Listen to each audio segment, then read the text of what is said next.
যে কোনো জিনিসের একটা নির্দিষ্ট সীমা থাকে, সেই সীমার বাইরে যখন আপনি কিছু করতে যাবেন তখন কিন্তু সেখানে ব্যাড ইফেক্ট পড়বে। তো নারীদের যে সম্মান, নারীদের জন্য যে অধিকার, ইসলাম একমাত্র তাদেরকে পূর্ণ অধিকার দিয়েছে। তাদের যতটুকুন দরকার একমাত্র ইসলাম দিয়েছে, আর অন্য কেউ তা দিতে পারে নাই। অধিকারের নামে নারীদেরকে আরও নষ্ট করে দিয়েছে ইসলামের বাহিরে যা আছে। আমরা জানি বাংলাদেশে যেই পরিমাণ পতিতালয় আছে, যৌনপল্লী আছে, তো এই পতিতালয়গুলোতে প্রতিদিন সারা বাংলাদেশে গড়ে ১.৫ থেকে ২,০০০, আমি ধরলাম আরও অনেক বেশি হয়, তো ১.৫ থেকে ২,০০০ অপকর্ম হয়, জেনার গুনাহ হয়, ব্যভিচার হয়।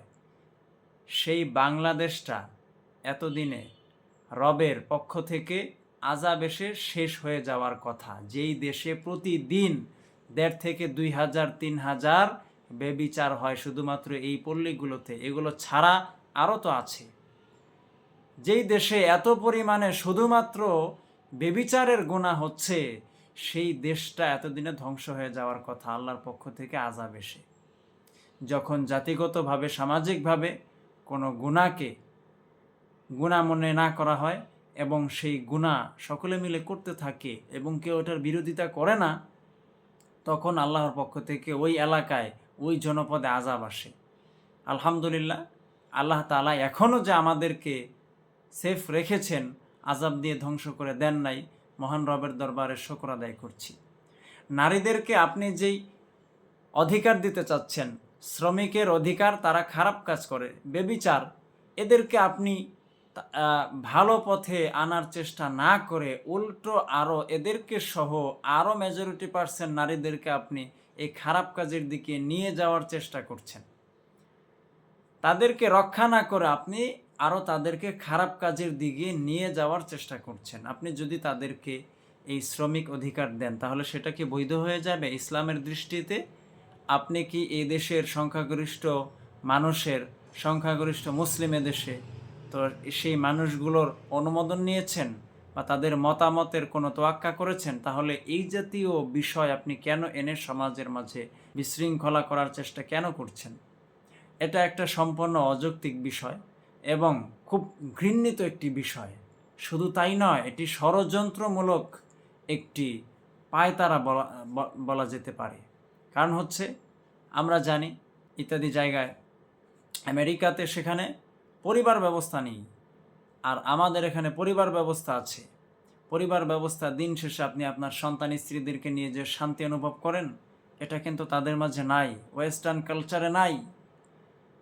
সেই জায়গা থেকে ভাড়া করা কোনো নীতি এনে এই দেশে বাস্তবায়ন করা সম্ভব নয়। এটা আপনাদেরকে মনে রাখতে হবে। নারীদেরকে যে অধিকার আপনারা দিতে চাচ্ছেন, শ্রমিকের অধিকার, খারাপ কাজ করবে তারা আর আপনি তাদেরকে শ্রমিকের অধিকার দিবেন, আপনি তো আরও এই নারীদেরকে শেষ করে দিবেন। তখন আরও হাজারে হাজারে নারীরা কাজকাম তাদের থাকবে না, তখন তারা এই কাজে যুক্ত হয়ে যাবে।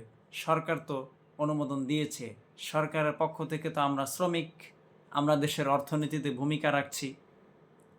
এত লম্বা মিছিল, এত লম্বা শোডাউন বের হবে, আপনি কল্পনা করতে পারবেন না এই দেশের সব নারীরা কি হয়ে গেছে, তখন পতিতা হয়ে গেছে। নাউজুবিল্লাহ, নাউজুবিল্লাহ। এই ঘৃণ্য ষড়যন্ত্র বাংলাদেশে বাস্তবায়ন করতে দেয়া হবে না।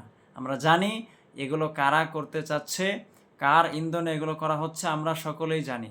এর জন্য এটার বিরুদ্ধে দুর্বার প্রতিরোধ এবং আন্দোলন গড়ে তুলতে হবে।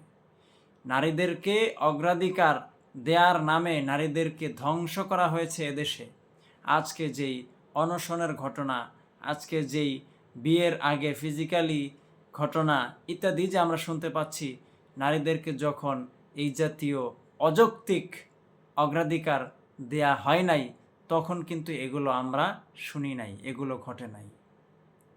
তখন কিন্তু এগুলো হয় নাই। যখনই নারীদেরকে অগ্রাধিকার দেয়া হচ্ছে অযৌক্তিকভাবে, তখনই নারীরা এগুলোতে জড়িয়ে যাচ্ছে। আর এর জন্য শুধু নারীরাই দায়ী নয়, এর জন্য তারাও দায়ী যারা এগুলো করেছে। এই ধরনের অযৌক্তিক আইন করে নারীদেরকে ঘর থেকে টেনে বের করে তাদের কাপড় খুলেছে, তাদের ওড়না সরিয়েছে, তাদের মাথার কাপড় সরিয়েছে। কত বড় ষড়যন্ত্র আপনাকে বুঝতে হবে। দর্শক, ভিডিওটি যদি ভালো লাগে অবশ্যই শেয়ার করে দিবেন এবং আমার পরবর্তী ভিডিও পেতে আমার ফেসবুক পেজ এবং ইউটিউব চ্যানেলে যুক্ত থাকার জন্য অনুরোধ রইল।